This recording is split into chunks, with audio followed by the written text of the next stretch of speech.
Sam Lioi, please come forward. Yes, sir!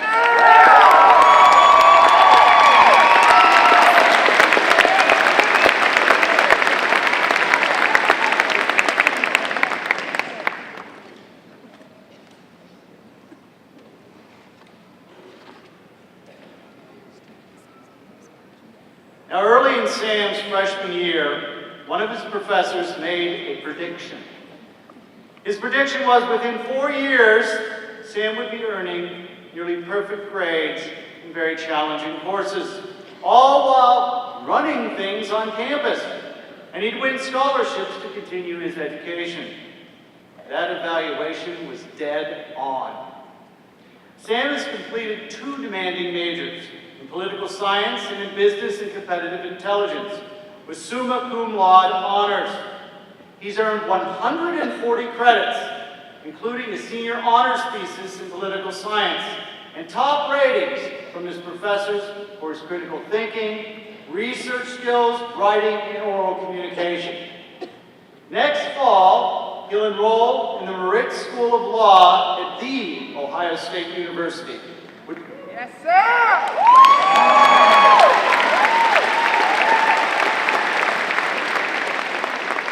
And the Ohio State University gave him its prestigious Eminent Scholar Award as well. Sam served this year as Vice President for Mercyhurst Student Government. He's had his hands in all sorts of projects, like organizing the Polar Plunge to raise funds for Special Olympics. Mercyhurst's rich history became a passion for Sam, too. As president of Mercyhurst Student Ambassadors, he helped to reaffirm the group's role in preserving and transmitting Mercyhurst's legacy. He also took the initiative to bring students and staff together to begin digitizing our university's archives. A well-rounded student, he's been active in the soccer club and intramural sports, was an officer of the Political Science Honor Society and the Competitive Intelligence Club. He has also worked as a student analyst for CREP, worked for 4 years in our marketing department, studied for a term in Ireland, and served on the senior gift committee. Oh, and appropriately enough, he completed this spring's Carpe Diem retreat. Sam has clearly left quite an imprint on Mercyhurst, and I'm looking forward to hearing his message to his fellow graduates. Before continuing, I invite Chair Lanzilla to join me at the center stage for the presentation.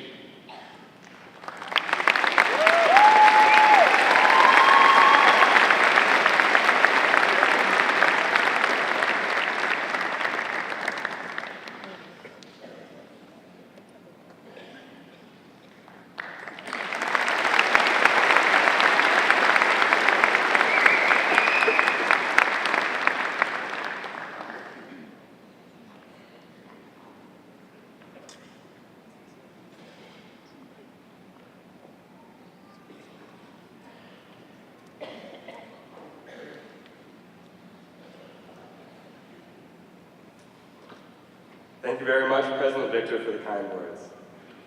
I'd like to begin by thanking my parents, my grandparents, my 3 older brothers, and the rest of my family for coming to support me today, as you've so selflessly done throughout my entire life.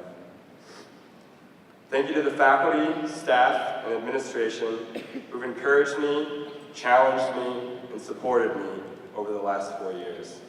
And shout out to my friends who've promised to laugh at all of my corny jokes and tear up if I say anything moving during this speech. Yes, sir! Additionally, I'd be remiss if I didn't also thank all of the mothers here today for joining us on your 1 day off for the entire year. Lastly, I would like to thank the class of 2017 for allowing me to represent you all today. It's both humbling and daunting to speak on behalf of the incredibly diverse experiences of this group of students. I racked my brain for quite some time to decide what seizing the day has truly meant and its application to our collective journey at our very own Hogwarts, as well as its relevance to our diverging experiences as we move beyond its stately gates. So how does Carpe Diem relate to us winding up in this arena when not too long ago we were freshmen, some of us with lanyards around our necks, taking advantage of our unlimited swipes, hoping Rhonda would remember our name, just now preparing to receive our diploma and take on the world. In order to answer this question, I did what I think most college students would do when facing such a crisis. I procrastinated by watching Netflix and listening to music. Fortunately, this is precisely where I found my inspiration, so do not let the haters bring you down. So what connects musicians like Kendrick Lamar, Frank Ocean, Frank Sinatra, George Strait, and Miles Davis? What relates movies like The Godfather, The Jazz Singer, Straight Outta Compton, The Dead Poets Society, and The King's Speech? The answer that I would give is perspective. These all tell stories that may be popular for how they resonate for certain people, or how they change the way that we think or feel at a given time. They express a reality that may be poignant for how it relates to what others have experienced, or they could be significant for their ability to transcend original conceptions of reality. They give perspective that may be personally new or all too familiar. By seizing the day, we attempt to experience a life that was lived to the fullest. Carpe Diem means giving our all and being the best that we possibly can be, while dropping what holds us back. My contention would be that perspective is fundamental to pursuing these ends, especially when it is challenged. But this is a lesson that I had much difficulty learning myself over the years.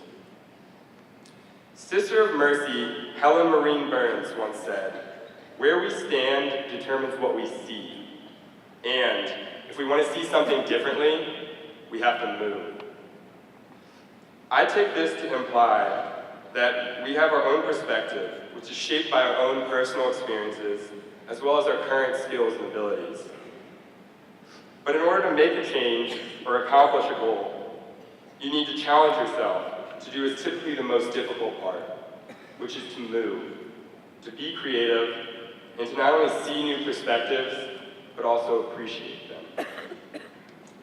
This quote is even more powerful considering the resilience demonstrated by the Sisters of Mercy, who quite literally picked up and moved from Ireland to the United States, facing immense hardships and difficulties along the way to their eventually establishing a college for women at a time when they did not have much access to higher education, as well as cultivating their mission, which still drives Mercyhurst 90 years later. However, this couldn't have occurred if the Sisters of Mercy would have settled for the reality that they saw, or were content with their own shortcomings. The tradition of resilience has influenced me to be less inclined to be content, and less afraid to move, even when the cards seem to be stacked against me. President Victor's remarks today are particularly fitting, because I've actually always struggled with the notion of failure.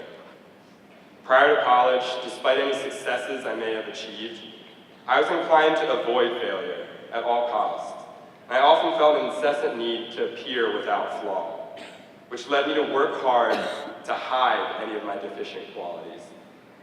By trying to avoid failure, I now realize I was at odds with my innate desire to push myself, to learn new things, and pursue my ultimate goals. I can ironically tell you that I had at one point abandoned my childhood dream of becoming a lawyer simply because I felt incompetent at formal speaking. And instead of allowing myself to fail and working to prove my confidence in it, I avoided it and allowed it to paralyze me. Now, most of my close family and friends can attest that they couldn't picture me pursuing any other type of career. I'm not sure if that's a compliment or not.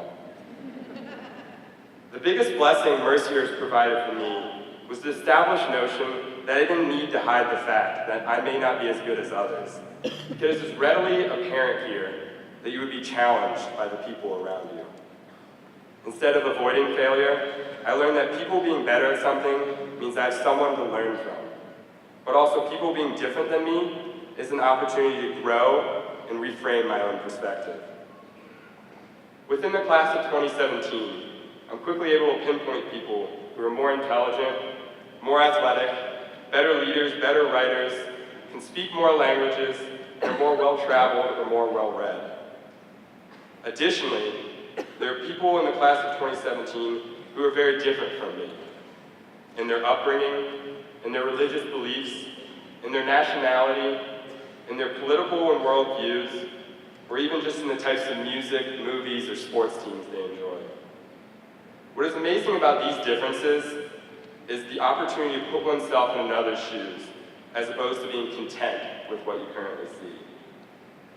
At Mercyhurst, we were able to seize the day and gain perspective through different activities like studying abroad, joining different clubs, serving the community, stepping up into leadership positions, and taking unique classes, but also merely by talking, interacting, and learning from the people around us. Like myself, I'm sure many of you have spent some time lately reminiscing on all that's transpired since move-in day to us now preparing to move out. Whether that be the people we have met, the opportunities we were given, or our favorite memories and stories. Class of 2017, whether you know exactly where you're going or still trying to figure it all out. As we move on through life, we will now always share the common perspective of being a Mercyhurst graduate.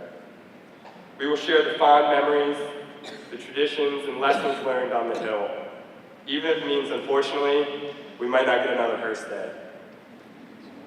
As I conclude today, I hope we can be proud of our own perspective, yet continue to challenge ourselves whenever possible. As we go through life, people are inevitably going to be better than us or different from us in many ways. I dare you to appreciate them all, because if we want to see something differently, we have to move. In doing so, I believe we will be able to Carpe that Diem. Thank you.